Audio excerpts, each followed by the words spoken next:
Speaking of your father, what was President Marcos like as a father growing up? Kasi how old were you when he was elected, Bale? Bilang presidente? Yung unang birthday ko sa Palacio was 8. 8 years old. Oo. So, actually, all of your teenage years, All of my teenage years and including your 20s. most of my 20s, Oo. yeah, mga 28 na kami nung umalis. So that was a long, long time. Yeah, in the Was he a palace. disciplinarian? Well, hindi naman sa disciplinarian in the sense that he would make very clear kung anong hinahanap niya sa inyo, what he expects from you. And he would make it very clear if you did not live up to the standards that he put, that medyo masama ang loob niya sa'yo. In terms of actual pure discipline, yung pumapalo or something like that, hindi naman gano. Ang mommy mo, Mami ko, mas lalong Yes. hindi. Masyadong mabait yun. She cannot even, she would just, siguro pag hindi na niya matiis yung frustration niya, iiyak na lang yun. Pero in terms of actual beating, as the Yes. English call it, I was beaten more in my school in England than I ever was by my parents. but when you were studying here, nasa Lasal ka, di Lasal ba? Green Hills, yes. How was it? Was it a problem dahil marami kang bodyguards? Were the other boys medyo aloof ba sila sa'yo? Well, I'm sure nadaanan mo rin yun. Of course. Hindi, pero kahit- ako high school na, so medyo sabagay. iba na yung ano nun. Kasi kung bata naman, yung mga ganong edad, hindi pa masyadong naiisip. Natutuwa lang sila. May mga baril ba yan? May mga ano, yan lang naman ang tinatanong. But madaling makalimutan yan. Basta't mga bata, nakikita mo, magsasama-sama, maglalaro yan. So it wasn't really a problem. And when it would have been a problem in high school, I had already left. So I was in England. Hindi na masyado yung security nakikita. Nung when you were growing up, did you have children's parties sa Malacanang? Oh, madalas. In fact, yung mga children's parties namin, yung mga party namin mga magkakapatid, doon na ginagawa sa Palacio because we would invite a lot of people. They would have performers and things like that. We'd have great parties in the palace. All your life kasi, bale, both parents are very active in politics. Do you think that is what has led you to go into this kind of life? Oh, hindi mo maiiwasan. There is no way. The only way you can explain my having entered politics is definitely because of how my father really that he even said it in his when he was still alive that he would say, I have committed not only myself to the work that I have done. I have not committed only my person, but my wife and my family too. And the time will come when you will find that you have no choice. Not to enter politics, but perhaps in the positions, in the kind of causes that we would champion. So, matagal na talagang alam na namin na kahit papano, yung ginawa ng aming ama will affect us for the rest of our lives, in whatever fashion. So, and it's turning out to be true, because how can something that dominant be suddenly just go away? So kahit na ngayon ilang taon na ito, we're still feeling the effects of what my father did, and I have no doubt to the day I die I will be feeling those effects. You're the middle child ba? I am the middle child, yes. How is it? Kasi ako youngest so medyo nabe-baby talaga ako. Ikaw middle child, only boy pa. Siguro, I don't know, it never felt Dominating bang ate si Aimee? Hindi naman. Ate. She was a proper ate. Tinuturuan kami. Halimbawa, nung bata pa kami, nung una kaming dumating lalo sa England dahil hindi kami Bakit marunong. kayo pinadala sa England? Mostly security. Yes. Madami kaming problema sa security dahil ako, maraming Anong mga year na kidnapped when you friends. went to England, I Bale? left for England in 1969. My first, 70. 70 was my first year there. And then, you stayed there until when? I stayed there for almost 10 years until until I left for University of Pennsylvania. Nag-Wharton ka, di Yeah, ba? that's when I went to Wharton. Yeah. Do you feel na those 10 years helped you a lot? Kasi at least, medyo ordinaryo kang citizen. Malaking bagay dahil in fact that was one of the reasons, no, that my father. But of course he would have preferred na dito kami nakatira sa Maynila. How did you keep in touch with what was going on dito? It Kasi wasn't syempre when martial law was declared, you were abroad. It wasn't easy. I was when martial law was declared, we had expected something dramatic to Yes. happen. Because marami ng beses na my dad would say that this is a real problem, we may have to do this, we may have to do that. But in general, how did we keep up? My parents would send us newspaper clippings. We would call, we would write. In my school in England, there was you had to write one letter to your parents every week. Talaga. So that was it was actually a good thing because iba yung tawag iba yung sulat hinahawakan mo and you can read it again and again. And it really taught I think both sides, including my parents, the habit of writing. So they would send us the news nung nauso na yung videotape, magpapadala ng videotape. So that they would try, but inevitably pag uwi mo rito, maraming nangyari na hindi mo na namalayan. So you just have to catch up. Medyo let's go naman dun sa lighter side. Ang first girlfriend mo ba, since you were in England, British ba siya? Ay, naku, nung nasa England ako, wala akong panahon, hindi kami pinapalabas ng eskwelahan. They would let me out. I would be in school for, isang semester namin was 3 months. Sa 3 buwan, I would be able to sleep one night outside of school. Yun lang. Yun lang. And every month, I could spend one Sunday out of school. So when you'd make ligaw, dito na?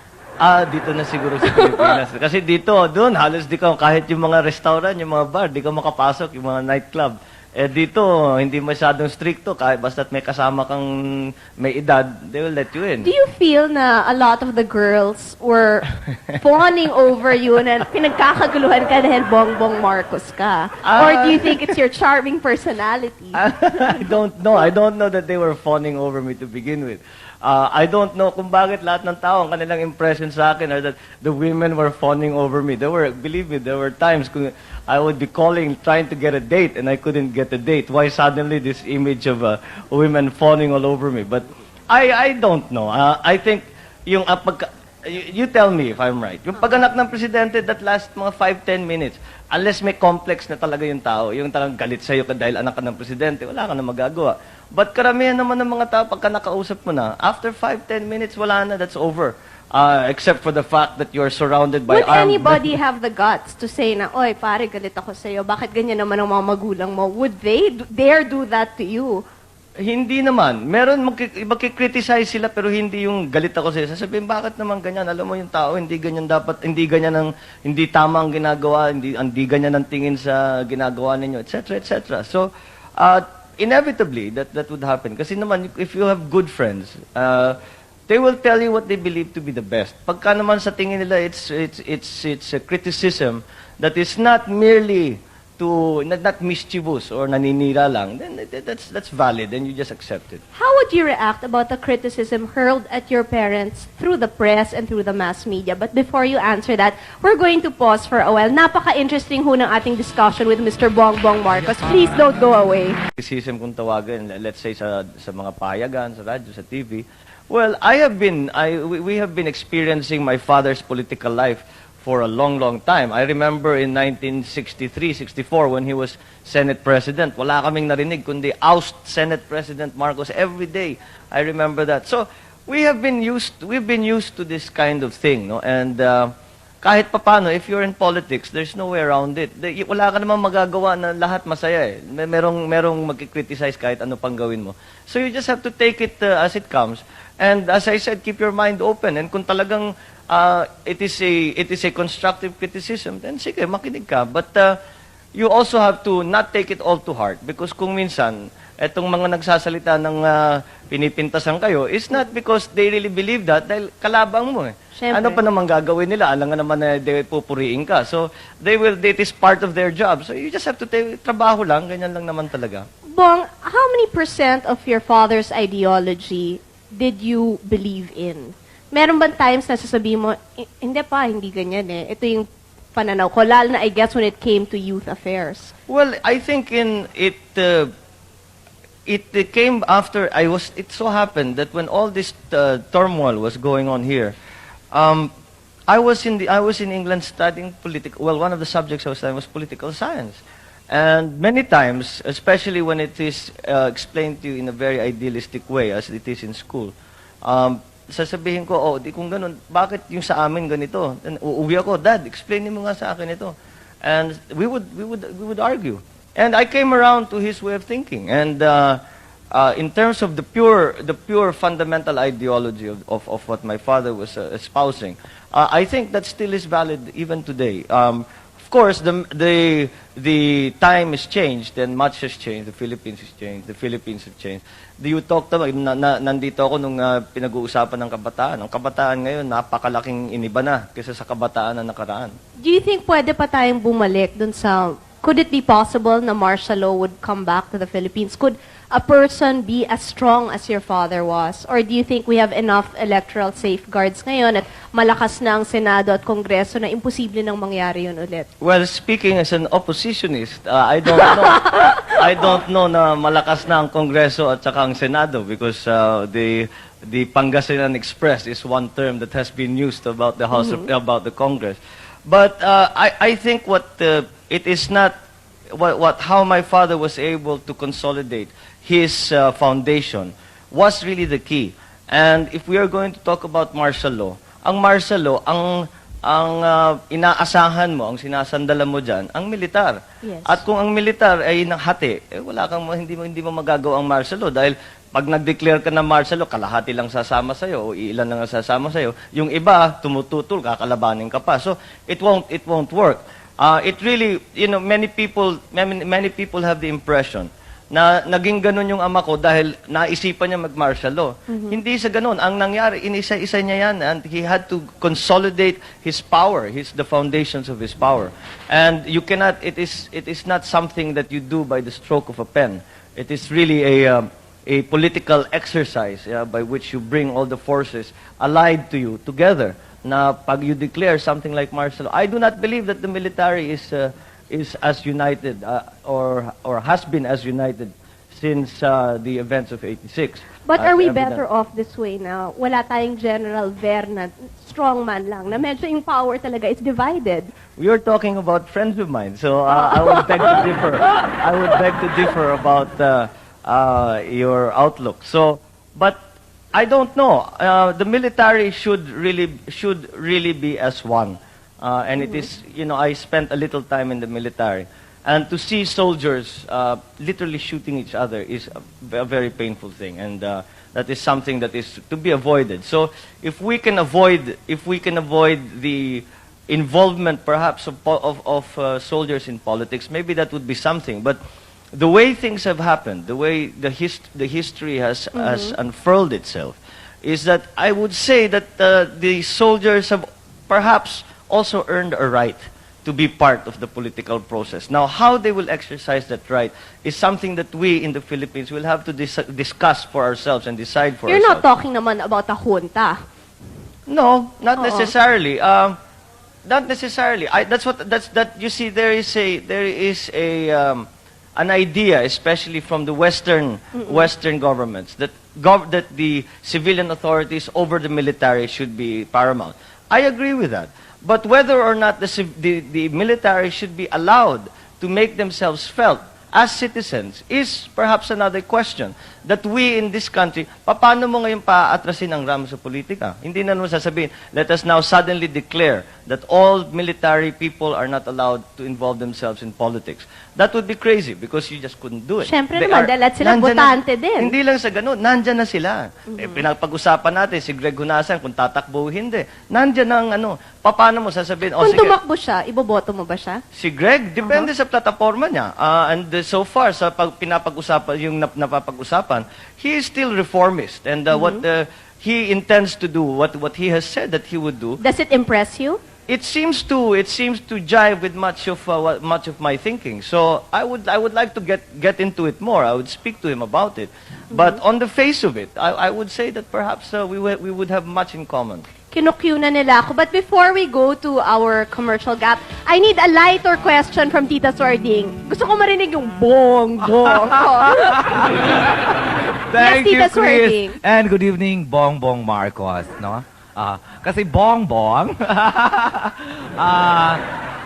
nung tumawag ako sa phone sa office ng office mo, no, sa congressman's office, para bang hanggang ngayon, binabanggit pa ang Kris at Kris sa'yo. Totoo bang nagkaroon ka ng crush kay Kris Aquino? Aray ko naman, Diyos ko!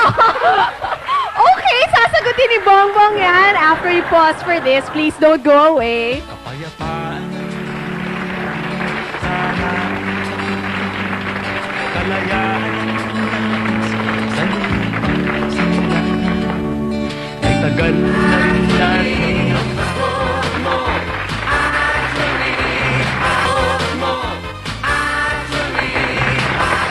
back, Arnelli. Ay, ako na pala. Embarrass daw ako sa tanong Oo. nyo. Kalain ni Bongbong, pinafeed ko yan. Alin? Kung nagkaroon siya ng crush sa'yo? Yung ba yun? No, hindi, Hindi Kris. ka sorting nga, you're so embarrassing. natin. Talaga? I'm sorry, Kris. Pero nung nakausap ko kasi yung secretary ni Bongbong sa office, lagi daw binabanggit yung Kris Aquino hanggang ngayon. Totoo yan. Pagka lumalabas ako, Oh, yan. Ito nagka-crush. Hindi, is it because siguro may Romeo and Juliet mentality talaga ang mga that's Pilipino? absolutely right. Pagka lumalabas ako at nagsasalita ako before people, siyempre, at one point, mag-open forum kung minsan, o sa press conference, lalo sa kabataan, laging tinatanong, kung ikaw ba'y papasok sa larangang pelikula, papayag ka ba na leading lady mo si Kris? Yan ang mga tanong nila sa akin. So, up to now, yan napapag-usapan dahil nga dun sa nabanggit mo. Yung nagawang Bongbong yung and play. Chris Alam mo, na Yes, Senorita I have a Preciosa. follow-up question para kay Congressman. I understand your wife is a lawyer. What is it like to live with a lawyer wife? Does she nag? Do you argue a lot? Do Will you she be debate like, at the dinner table? Hillary Rodham Clinton. Well, si Lisa ba has the Lisa, tendency? no. Lisa is, you know Lisa. Yes, I know She's her. not at all like that. Lisa does not bring her work home. Pagka, Is she a practicing lawyer? yes, she is. She is practicing Corporate right now. or criminal? She was in litigation, but she's now sort of going towards corporate more and more. On a professional basis, lalo na in my work, I need legal opinion. And kung nagbabasa ko or something, and there's nobody else to ask, I need a legal opinion. I am lucky to have my wife. So to be you able work to- hand in hand with Well, your wife? no, we in terms of profession, because she is a professional and she's a lawyer and she's a very good one because I've worked with her. And so when it comes to lawyering, sasabihin ko, hindi naman talaga ako abogado, so tatanong ko sa kanya. How active is she in politics? Does she go house to house din pag kampanya? Or She's slowly getting into it. You know, hindi naman siya sanay sa politika.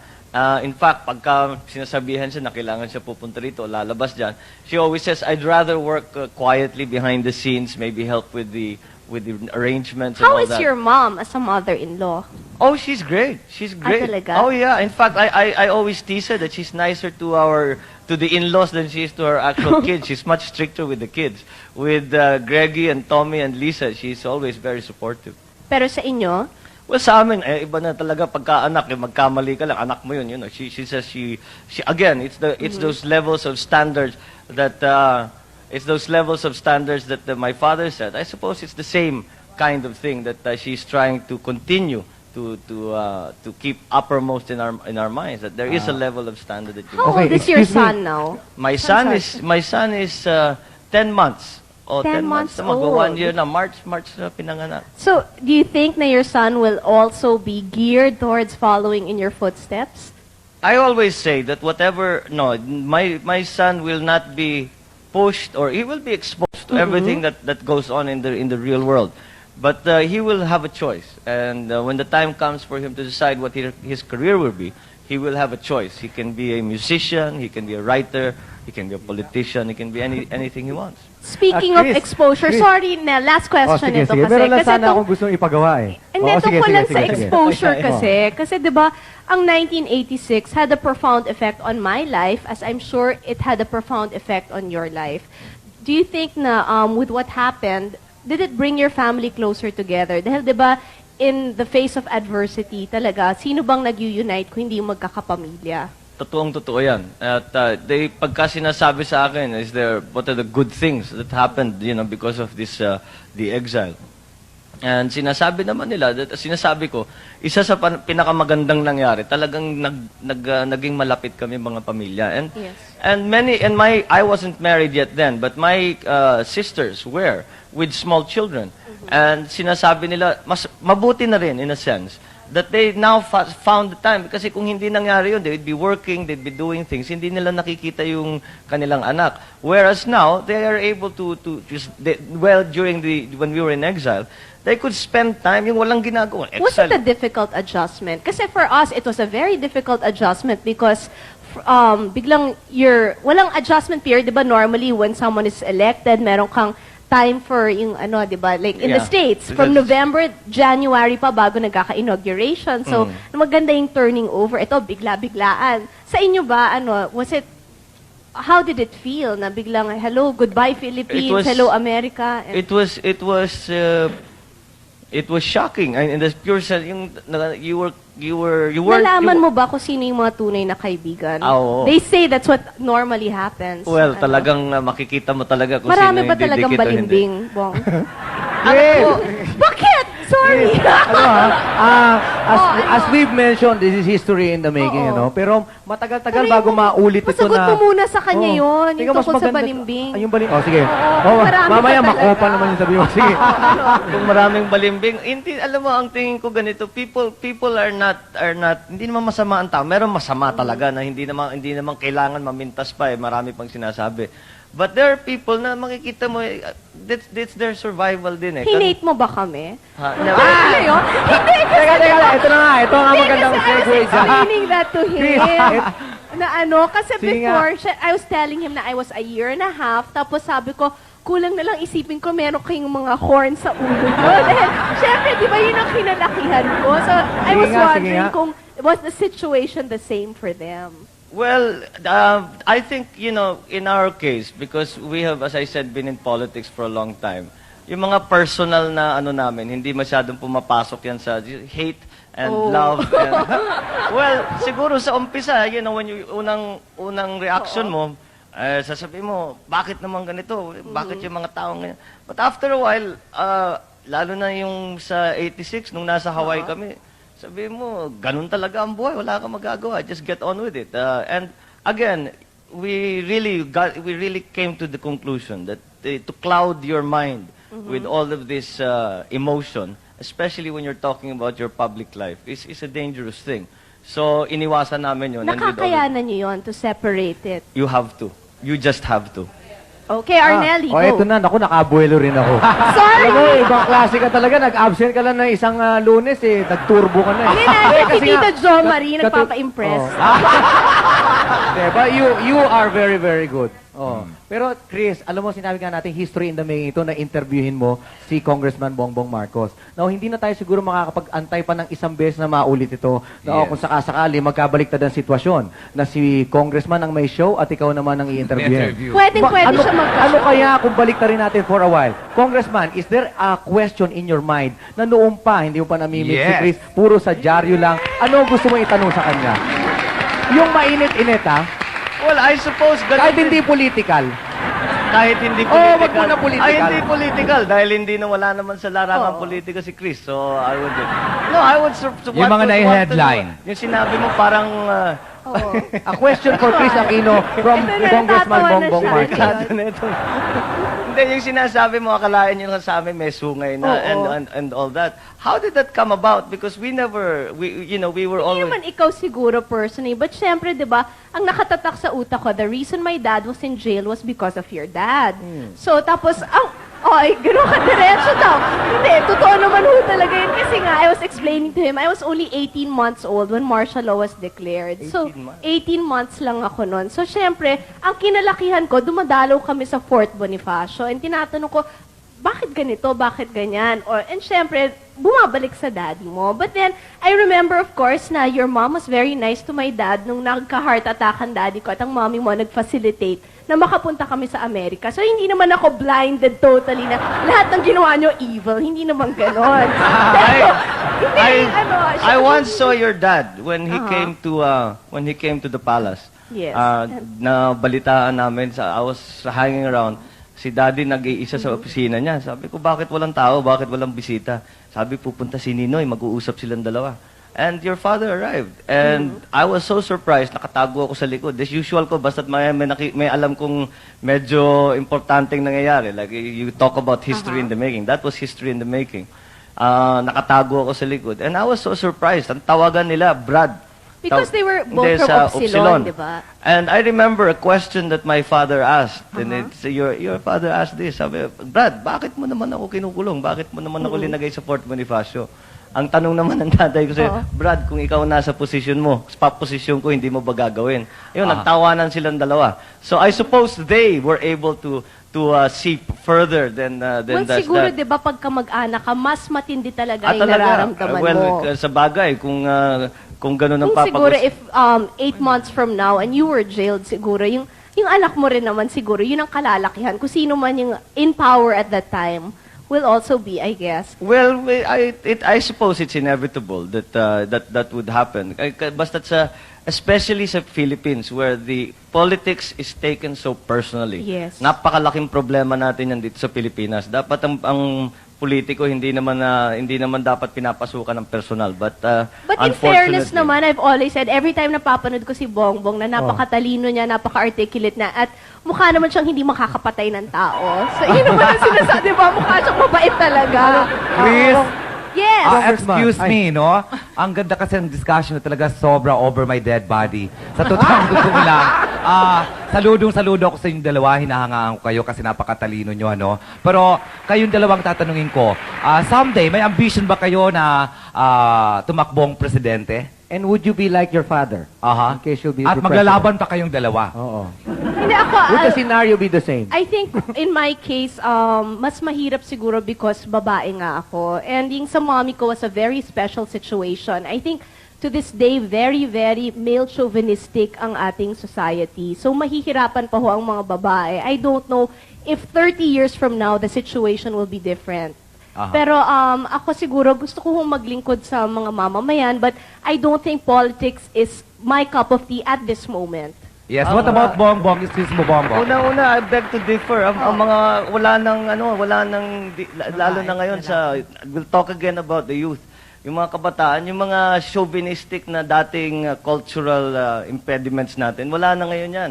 And I would say that certainly, in our society, there are so many women are dominant in their societies. Sa Ilocano, talagang matriarchal society kami, and we really respect the role of a mother, wife, and the woman in So I guess in you our make a very culture. good husband kasi di ba? Well, I try. Maganda yung ano niya. I- What I- about you? Yung About tanong running namin for the sa'yo. presidency, I don't know. Is it one step at a time? No, I did Yung not ano? enter politics to become president. You entered it for what purpose? I entered, very specific yung akin. Doon lang nasa Hawaii kami. I remember when we arrived, they literally took everything away from us. And when we arrived, we had nothing. And ang mga tumutulong sa amin, yung mga Ilocano, alam naman natin, ang daming Ilocano doon sa Hawaii. And po, lumalapit sila, tinutulungan kami, nagluluto sila, pinapakain kami, nagkoleksyon pa para makabili ng refrigerator, kung ano-ano.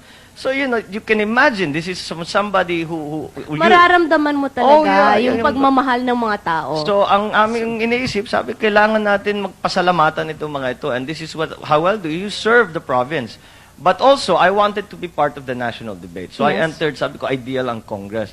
At hindi ko naman iniisip ang pagka-Senado. Napapag-usapan na lang yan. So, I guess here we are now, life as a way of surprising us. And now that I'm here, but I did not go in, uunahin ko yung congressman, tapos magsisenado ko, tapos tatakbo ko bilang Pangulo. Hindi ganun ang pag-iisip ko. Ang iniisip ko lang paano makapagsilbi sa tao. And we will see if that comes, but it is not the end result. Because ang unusual sa atin dalawa, nakita natin yung pagkapangulo, hindi lang yung sa television. Yes. Nakikita natin kung gaano kahirap talaga yon. And 20 years I'll ask you, is a napanood mo long- ba ang Dave? Yes. Yeah. Kasi kaming lahat talaga tuwan-tuwa dun sa pelikula Oh, ngayon. I Did you remember. feel the same way? I Na felt ano? it would have been wonderful if we could have done something like that. But Oo. unfortunately, sa sine lang yun. But it would have been nice. It would have been nice to have taken a little bit of a break. Okay, before we close, I guess ang tatanungin ko lang si Bongbong, do you think that the name Marcos is an asset or a liability in terms of politics? Sobra bang expectations ng mga tao sa'yo? Well, in a sense, it is a liability in that sense because kahit na sinasabi ko, no, actually wala naman akong binabayad at you will be president in 10 years. Maraming mga ganun. And you cannot say na, no, I have no intention. That it's somehow disappointing to them. But that is not an essential problem. I think overall, in fact, I have not yet found a situation where it has been a liability. After all, I can come and speak to you on your show. So being a Marcos has not held me back in any way. It's our pleasure to have you, di ba? Would you like to leave a message since nationwide napapanood tayo ngayon, lalong-lalo na siguro sa constituents mo sa Well, Ilocos? lalo na ngayon na napapag-usapan natin ng mga kabataan, I would just like to... You feel you're still part of the youth? well, maybe I'm... Pwede pa, di ba? Kasi under hirap 39. na, hirap na, namimilit na. But I still feel sympathetic to what they have to face. And kung kagaya ng sabi ko, napapag-usapan ng kabataan, I would like first of all to congratulate all the delegates for the good work that they did with the Pope's visit. At ituloy ninyo yan, tuloy nyo yung pag-aktivista ninyo, tuloy nyo yung pakikialam ninyo, at kailangan kayo ng ating bansa. Do not stop, stay involved, we need you. Thank you very much, Congressman. It was a pleasure having you. Anything from you? May ponent question kasi yung mga taga-Pampanga, Bongbong, kung tatakbo Yes. ka daw talagang senator. Mukhang sa takbo ng panahon, ganun ang patungo ng aking gagawin. Yes, it looks like I will be running for the Senate. Congratulations in advance. Yes. Thank you very much. Senorita Preciosa. Okay. no more Thank you time. very much. Thank you very much Wong. indeed. And- okay. Thank you Okay, so thank much. Yay! Maraming salamat po. Actually, you now will be back. Thank you, Congressman. Convincing otherwise qualified men and women to run. What makes a would-be politician run? What makes him or her a winning candidate? In the old days, it helped if a candidate had guns, goons, and gold. Today, a candidate is also expected to have glamour, guts, and maybe a good name, or at least one with easy recall. Enter showbiz personalities such as movie stars and singers, and basketball heroes. Are they more winnable than others who may be better qualified? What are voters looking for then? A movie star quality? The X Factor? Looks and fame? Charisma? A satisfactory track record? What if a candidate is a first-timer? What does he or she have to do to win votes? Tell the people, why are some candidates more winnable than others? And I think we have some of the more winnable personalities on the scene today. Let me go right ahead and introduce them. Very exciting tong show namin kasi panay political chismis ang lalabas dito. Congressman Bongbong Marcos of Ilocos Norte. Have you been reading all the stories that are coming out of the press since you appeared on Kris Aquino's Oh TV yes, show? I never realized that it would be quite such a fuss, but yes, people have taken a great deal of notice. One writer even said that you're going to use it to your political advantage. Same way that Kris was going to use it to increase the ratings on her show. Oh well, I don't think that was the intention. I think the intention was to show that it was possible for an Aquino and a Marcos to sit in a civilized manner and talk about issues, and I think we managed it. Did you talk about politics? A little bit, and you know, there were some areas that could have been a little ticklish, but I think she handled it very well. Spoken like a true gentleman. Thank you. On this side, we have from Parañaque, Vice Mayor Joey Marquez, Good evening, Tita future Julie. mayor of I hope. Parañaque. And how is Alma's contribution to your campaign coming along? I believe that she's more a politician than I am. Yeah. She does all the work. Why didn't you ask her to run for public office No, also? I think one in the family is enough. And as a mayoral candidate, the efforts to campaign for a seat in your city hall, town hall pa yun, town Municipal hall, yeah. Pareho pa ba yun ang, as if you were running for a national office? No, it's a little bit harder than running the national office. Really? Kasi sa municipality, like in our jurisdiction, the convincing part, yung pinakamahirap. And so far, what have been your biggest achievements as vice mayor? Well, more of legislative functions as a vice mayor. What kind of functions? Legislative functions, legislation. What new laws did you Because steer? having more revenues for the municipality, enhancement of basic services. And that's one thing that I would like to explain to the people kasi parating pinapareho ang function ng mayor sa vice mayor. There's always a comparison. Malayo masyado eh. And how many other candidates are running for mayoral position? As far as I'm concerned, it's a one-on-one thing. Ikaw lang as against the incumbent. Yes. And over here, Miss Baby Arenas, I think Nationalist People's Coalition, what do you call it? NPC? NPC. Nationalist People's Coalition, no? They've just announced that you're in their senatorial slate and I Miriam didn't Santiago hear. is out. So that means the cat is out of the bag. You are running for senator. I didn't know. You don't... Nobody told me. Nobody told Because I you. was taping in the other studio and I wasn't able to watch the news, no? But Ronnie talked to me and offered the congressional seat in Makati and Senate or Mayor. Tatlo eh. Tatlong in-offer. So I'm so shocked, Julie. Ikaw na naman ang nakascoop na sinabi mo yung they already decided, but we still have to talk. What does your heart tell you? Ako, yun ang sinasabi ko sa aking mga dating kasama at mga kasama ko ngayon, yung tinatawag Greg na kayo, at saka yung originals na yung Wednesday group, silang advisors ko, na well, you see, if it will make a difference in the life of the marginalized poor people of our society, I might seriously think of choosing any of those three, no? And I But think... which of the three?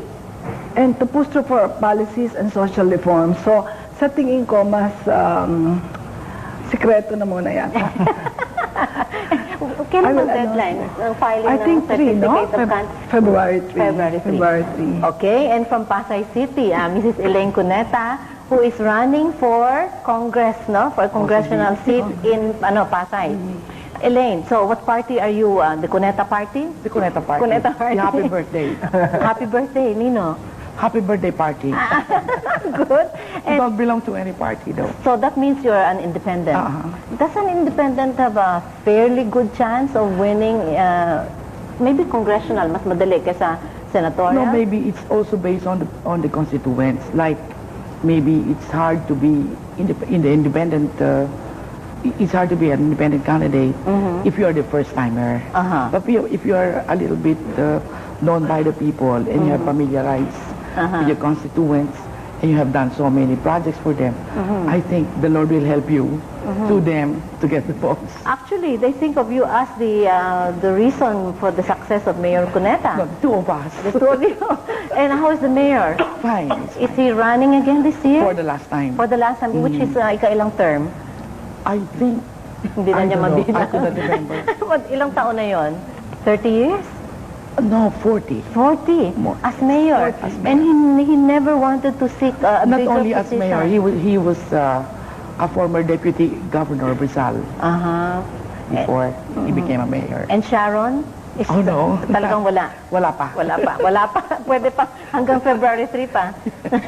And over there, Mr. Colonel Gringo Honasan, who is going to who is aspiring to be a senator as an independent candidate. We are on our way, Ma'am Julie, to making a firm decision. Meaning? And that will only happen when we file our candidacy. Which, but your heart is telling you what? Well, we feel that it's better probably to try our luck, present ourselves to the people as a candidate, and run as senator than running for our lives and going underground. But you're a military tactician. Basically, I'm still a soldier at heart. Will that kind of background help you as a politician or first as a political candidate? Well, maybe the issue here is not background, but consistency. Consistency? Yes. Meaning you will be mounting a coup? No, what we were before, during, and after. Whatever we mount. So we have here now two neophytes, Mr. Honasan and Ms. Arenas. And Elaine. Oh, I cannot think of Elaine as a neophyte, no? I don't think. I think she's been in politics for longer than most of us. Yeah, she's got more experience, heart-wise and head-wise and hands-wise. And our question tonight is, what makes a candidate more winnable than others?